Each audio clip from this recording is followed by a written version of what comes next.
இந்த உலகத்திலேயே ரொம்ப வேகமா போய் அட்டாக் பண்ணி வேட்டையாடி சாப்பிடுற அனிமல்ஸ் எதுன்னு தெரியுமா? எல்லாருமே சிறுத்தைன்னு தான் நினைச்சிட்டு இருப்போம். பட் அது கிடையாது. ஃபால்கன் அப்படிங்கிற இந்த ஒரு பறவை தான் இந்த உலகத்திலேயே ரொம்ப வேகமா போய் அட்டாக் பண்ற அனிமலா இருக்கு. ஏன் அப்படின்னா ஒரு சிறுத்தைக்கு நார்மலா 100 to 120 வரைக்கும் தான் அதோட டாப் ஸ்பீடு இருக்கும். பட் இந்த ஃபால்கன் அப்படிங்கிற இந்த ஒரு பறவை ஒரு ஸ்கைல இருந்து டைவ் அடிக்கும் போது 200 to 300 வரைக்கும் இதோட ஸ்பீடு இருக்குன்னு சொல்றாங்க. இந்த ஃபால்கனுக்கு இன்னொரு பேர் இருக்கு, வேட்டை பருந்துன்னு சொல்லுவாங்க. சின்ன சின்ன பறவைகளை எய்ம் வச்சு டாப் ஸ்பீட்ல வந்து ஒரு செகண்ட்ல வந்து வேட்டையாடிரும். அதுதான் இதோட பவர்.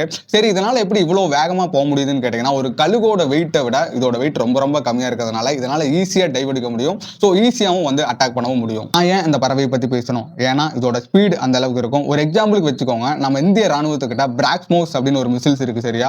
அதை லான்ச் பண்ணா அதோட ஸ்பீடு எந்த அளவுக்கு இருக்குமோ அதுக்கு ஈக்குவலா இது வந்து டப் கொடுக்கும். சில நேரங்களில் இது பெரிய பறவைகளையும் வந்து வேட்டையாடி சாப்பிடும். லைக் வந்து ஸ்னேக், ஒரு வாத்து, கழுகு, இந்த மாதிரி பறவைகளையும் வந்து வேட்டையாடி சாப்பிடும். இந்த மாதிரி இன்ட்ரெஸ்டிங்கான வீடியோஸ் நான் உங்களுக்கு டெய்லி அப்டேட் பண்றேன். மறக்காம நம்ம பேஜை மட்டும் ஃபாலோ பண்ணி வச்சுக்கோங்க.